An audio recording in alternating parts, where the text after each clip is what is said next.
کتاب رسوخ، اثر نیما شهسواری، سراپا.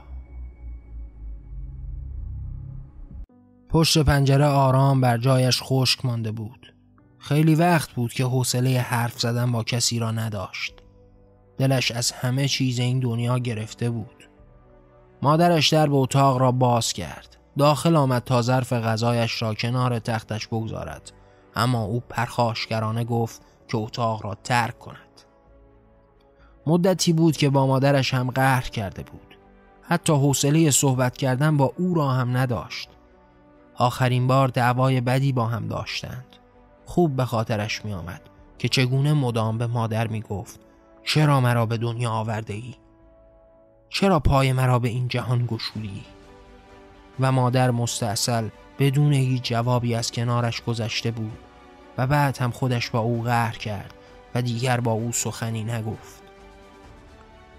پشت پنجره میخ مانده بود و به حرکت و راه رفتن آدمیان نگاه میکرد و اینکه چقدر راحت در خیابان گام برمی‌دارند و حتی لحظه‌ای به این نعمتی که در اختیار دارند فکر هم نمی‌کنند. دلش می‌خواست باز هم یاد حرف‌های مادر بیفتد، از حکمت‌های خدا بشنود و این قصه را مرور کند. اما چندی بود که حوصله شنیدن این حرف‌ها را هم نداشت. خودش هم نمی‌دانست می‌خواهد این داستان‌ها را بشنود و یا اصلاً دوست ندارد. همه چیز در ذهنش پر از تناقض و چراهای بسیار شده بود. خودش هم دقیق نمی‌فهمید که چه می‌خواهد. فقط می‌دانست که خسته است. دلش شکسته است. طاقت حرف زدن و چیزی شنیدن را ندارد. باز هم از پنجره به بیرون نگاه می‌کند. یاد گذشته و کودکیش می‌افتد. به یاد آن سالهای دور و همین پنجره و گذران زندگی از پشت چنین پنجره‌ای را در ذهن مرور می‌کرد. دیدن بازی‌های کودکانه همسن و سالانش و به درازای تمام عمر محروم ماندن از این لذات. از مادر و پدر کینه‌ای به دل نداشت. آنها تمام تلاش را برای شادی او می‌کردند. پدر ساعتها کنارش می‌ماند و هر خواسته او را اجابت می‌کرد. برایش اسب می‌شد تا او به پشتش بنشیند و مادر برایش کتاب‌های قصه می‌خواند و او را به دنیاهای اسرارآمیز می‌برد. اما هیچ کس نتوانست این کمبود را برایش پر کند. هیچ چیز نتوانسته بود این نقصان را بر ذهنش بپوشاند و جانش همیشه با این درد درگیر بود. خاطرش می آمد که هر روز در میان تمام فکرها همیشه پدر و مادر را با آن همه مهربانی مقصر می دانست و می گفت چرا باعث آمدن من به این جهان شدید؟ با آنکه می دانست آنها از نقصش قبل از به دنیا آمدن مطلع نبودند، اما باز هم آنها را مقصر می پنداشت و حتی لحظه ای از ملامت آنان دست نمی کشید. لیکن این را هیچ بار به زبان نیاورده بود، به جز همان چند روز پیش که بی‌پروا به مادر گفت و شاید فکر می کرد به سیم آخر زده و دیگر هیچ برایش باقی نمانده و چیزی برای از دست دادن ندارد. با همان صندلی همیشگی از اتاق بیرون آمد. مثل همیشه مادرش مضطرب و نگران نزدیکش آمد و گفت کجا می روی؟ من هم همراهت می آیم. اما با صدای پرخاشگرانه فریاد زد می روم تا بمیرم. مادر در حالی که گریه می کرد به او گفت تو را به خدا چنین نگو. او حرفش را برید و گفت می خواهم بروم. می خواهم راه بروم. می فهمی؟ می خواهم پیاده روی کنم. از خانه خارج شد. با سرعت بیشتری به پیش بود و مادر که پشت درب خانه ایستاد و رفتنش را نظاره کرد.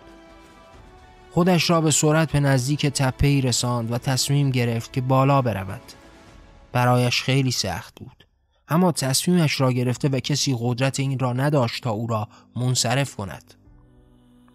خودش را در برابر تپه به زمین انداخت و با دست و تمام قدرتی که داشت به پیش رفت. با دست خیشتن را به سوی سنگلاخ‌ها می‌کشید و بالا می‌رفت. تمام قدرت این سالیان را گویی در دستانش جمع کرده و خودش را به پیش می‌کشاند. دستانش زخمی شدند. خون می‌آمد، اما این دردها لحظه ای او را فرو نمی نشاند. با تمام تلاش باز هم بالا و بالاتر می رفت.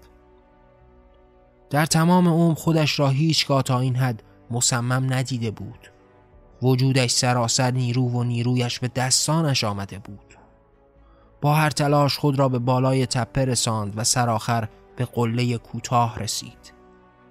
نگاهش را به آسمان دوخت و آرام زیر لب چند بار نام خدا را برد و فریاد زد: بارالها، خداوند بزرگ زمین و آسمان ها، ای قدرتمند، ای که همه چیز دنیا به فرمان توست، خستم.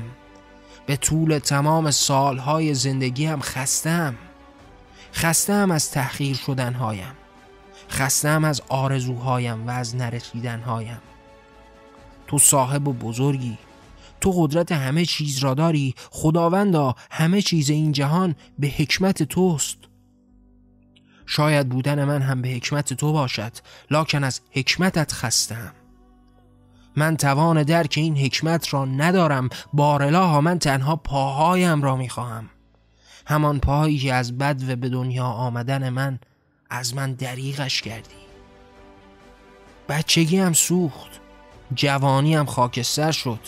اینها ارزانی خودت، فقط پاهایم را میخواهم راه بروم. اشک میریخت و فریاد میزد.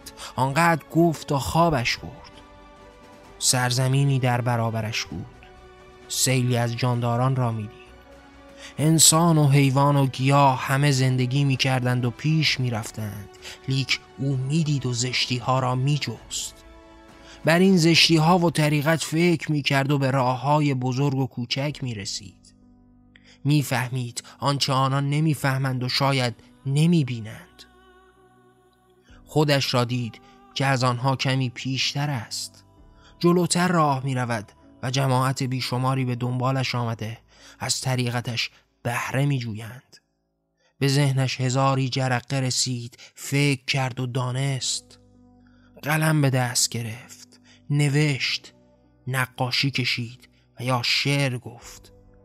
هرچه که بود قلم در دستانش بود و حالا پیشاپیش و سرآغاز ایستاده بود و راه میرفت.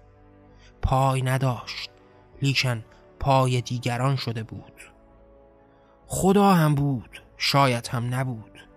چه از بود و نبودش سود که او بود و پیش میرفت.